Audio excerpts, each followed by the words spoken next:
Hello, my dear students. Good morning. Myself, D.N. Sharma sir. We will discuss chapter mensuration.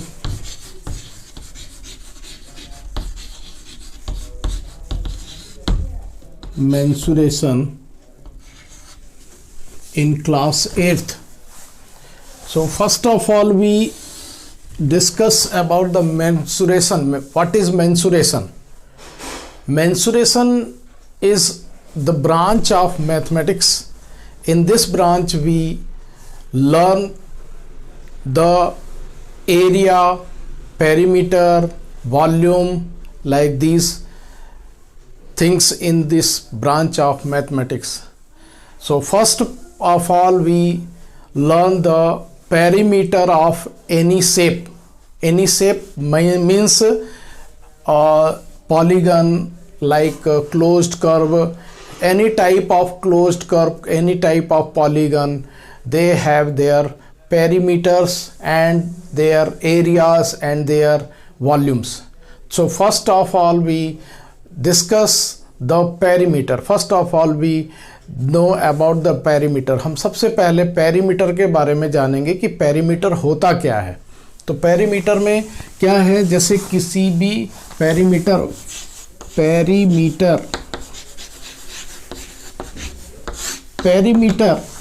is the boundary of any shape. Means suppose that we have some polygons like a triangle, quadrilateral, pentagon, or any type of polygon, and the sum of all the sides of these polygons is called perimeter. Means boundary of these, इसको दूसरे शब्दों में बोलेंगे कि boundary of any polygon, या एक shape, जैसे यहाँ पर हम किसी सर्कल को ले रहे हैं या कोई भी सिंपल सा क्लोज्ड कोई भी कर्व ले रहे हैं, तो इस पे जो भी बाउंड्रीज आएंगी, ये जैसे मान लीजिए मैंने यहाँ पर एक ऐसा पॉलीगन बनाया जिसमें बहुत सारे साइड्स हैं, बहुत सारे लाइन सेगमेंट्स को ज्वाइन करके एक पॉलीगन बनाया गया. तो इस जैसे इस पॉलीगन में कितने साइड्स हैं, 1 2 3 4 5 6 7, तो इसमें 7 साइड्स हैं. तो इनके इसका जो पेरीमीटर होगा वो भी क्या हो जाएगा, sum of all sides. Suppose that यहाँ पर ट्राइंगल है, तो ट्राइंगल का पेरीमीटर क्या हो गया, सम of 3 sides.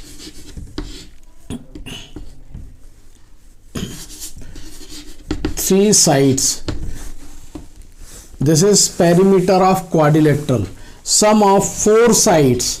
This is quadrilateral, perimeter of quadrilateral. Sum of 4 sides. Sum of 5 sides. This is perimeter of pentagon. So if a polygon is given, so these are called polygons. इन सभी को हम क्या बोलते हैं, polygons, क्योंकि ये line segment से मिलकर के बने हैं, इसलिए इनको हम क्या बोलेंगे, दे आर पॉलीगन. और पॉलीगन, किसी भी पॉलीगन का पेरीमीटर कैसे निकालते हैं, अब उस पॉलीगन में कितने भी नंबर ऑफ साइड्स हो सकते हैं. इसलिए यहाँ पर एक जनरल फार्मूला आपको मैं बता देता हूँ कि किसी भी पॉलीगन का पेरीमीटर क्या होगा, perimeter of any polygon is equal to sum of all sides. तो किसी भी पेरीमीटर को निकालने के लिए उसके जितने भी साइड्स हैं उनके सभी साइड्स की लेंथ को हम ऐड कर देंगे।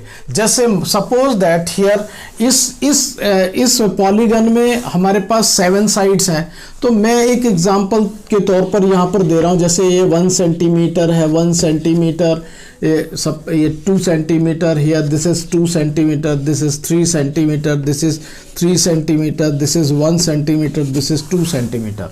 सो सम ऑफ ऑल 7 साइड्स, तो इनको सबको आप क्या करेंगे 1 + 2 + 2 + 3 + 3 + 2, तो इन सभी साइड्स का सम क्या हो जाएगा, perimeter of this heptagon. Okay, तो यहां पर अब ट्राइंगल है तो सम ऑफ 3 साइड, क्वाड्रिलेटरल है 4 side, sum of 5 sides pentagon के लिए। अब कुछ ऐसे भी हमारे पास पॉलीगन है लाइक ट्राइंगल, क्वाड्रिलेटरल, जिनका हम स्पेशल नेमिंग करते हैं, या कोई रेगुलर पॉलीगन है। तो रेगुलर पॉलीगन, अभी मैं आपको सर्कल और बाकी जो फिगर्स होते हैं उनके बारे में अलग से बताऊंगा। पहले हम केवल पॉलीगन के बारे में बात करते हैं, पॉलीगन्स का पेरीमीटर कैसे निकाला जाता है। तो इसमें सबसे पहले देखिए, आपके पास एक ट्राइंगल है जिसमें इक्विलेटरल ट्राइंगल होता है, जिसमें तीनों साइड्स इक्वल होती हैं। तो उसमें पेरीमीटर क्या हो जाएगा, पेरीमीटर ऑफ इक्विलेटरल ट्राइंगल,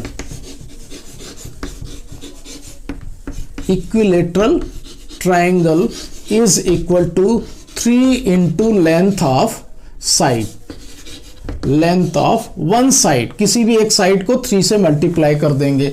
इसी तरह से और भी देखिए, आपके पास रेक्टेंगल है। रेक्टेंगल में ऐसा क्यों होता है, रेक्टेंगल का perimeter, perimeter of rectangle, perimeter of rectangle, आपने इसका पेरीमीटर का फार्मूला बहुत छोटी क्लास से, class 4th, class 5th, class 6 में भी पढ़ा है, और उसका सबको मालूम होगा। वो क्या होता है, 2 × length plus breadth. In short we can write here 2 × L + B। अब ये ऐसा क्यों लिखा जाता है कि यहां पर 4 साइड कैसे आ गया, भाई यहां पर तो 3 साइड, 3 × साइड 3 साइड से, यहां पर 2 दिया है, तो इसको कैसे करेंगे हम। देखिए, we know that in a rectangle pairs of opposite sides are equal, means length ये दोनों इक्वल होते हैं, इधर ब्रीथ दोनों इक्वल होते हैं। तो इनको सम ऑफ, जैसे मैंने बताया कि यहाँ we have 4 sides and their lengths are LB। तो अब आप इसको कैसे निकालेंगे, तो perimeter is equal to L + B + L + B is equal to 2L + 2B। तो यहां पर आप क्या करें, 2 कॉमन ले लेंगे तो क्या हो जाएगा, 2 × L + B। इसलिए इसका फार्मूला क्या बन गया, आपको अलग से इन चारों साइड्स को ऐड नहीं करना है बार बार, आप क्या करेंगे, इसमें फार्मूला लगा देंगे। इसी तरह से एक और होता है क्वाड्रिलेटरल, क्या, रोम्बस, और दूसरा क्या होता है, स्क्वायर। तो स्क्वायर का हम क्या करेंगे, we know that in a square all sides are equal. तो फिर से यहां पर आ जाएगा perimeter of square, perimeter of square is equal to 4 × sides. We know that in a square all sides are equal and the square has 4 sides, so their sum of all sides is equal to 4 × side, means perimeter of square is 4 × side। एक कोई side की length दी है, उसको 4 से multiply कर देंगे। अब इसी तरह से आपने क्लास 8th में ही 3rd चैप्टर में पढ़ा था, क्या, पॉलीगन्स के बारे में। पॉलीगन्स में क्या था कि रेगुलर पॉलीगन एक आया था, उसमें रेगुलर पॉलीगन में क्या आता है, regular pentagon, regular hexagon, regular heptagon, regular octagon. तो उस कंडीशन में फिर आप क्या करेंगे, पेरीमीटर ऑफ रेगुलर पेंटागन मैं आपको पेरीमीटर के बारे में आज पूरा डिटेल में समझा दे रहा हूं, जिससे कभी भी पेरीमीटर के बारे में आपको कोई कंफ्यूजन ना रहे। तो यहां पर इसलिए मैं थोड़ा सा एक्स्ट्रा सिलेबस से ओवर जा करके इसको समझा रहा हूं। यहां पर क्या है, रेगुलर पेंटागन। तो रेगुलर पेंटागन कोई रेगुलर कब होगा, जब उसके ऑल साइड्स क्या होंगे, इक्वल होंगे। Regular hexagon, all sides are equal.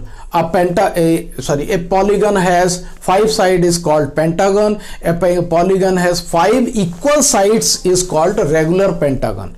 इसी तरह से हेक्सागन के लिए क्या हो जाएगा, a polygon with 6 sides is called hexagon and a polygon with equal 6 sides is called regular hexagon. तो यहां पर आपके पास क्या है, perimeter of regular pentagon is equal to 5 into side। और यहां पर फिर क्या जाएगा, perimeter of regular hexagon. So here in the hexagon we have 6 sides, so we multiply it by 6। फिर रेगुलर हेप्टागन 7 into साइड। तो ये था आपका किसी पॉलीगन का पेरीमीटर निकालने का मैंने एक रफ आइडिया, एक जानकारी आपको अपने सिंपल सी भाषा में देने का प्रयास किया है। और इसके बाद मैं आपको बताऊंगा कि ये तो पॉलीगन्स हो गए। अब सर्कल की बात कर रहे हैं। सर्कल चूंकि पॉलीगन नहीं है, क्यों नहीं है, तो पॉलीगन में क्या होता है, पॉलीगन का डेफिनेशन क्या होता है, A simple closed curve which is made by line segment। तो triangle, quadrilateral, pentagon, hexagon, heptagon, ये सभी क्या होते हैं, लाइन सेगमेंट से मिलकर के बने हैं, इसलिए इनको पॉलीगन बोला जाता है।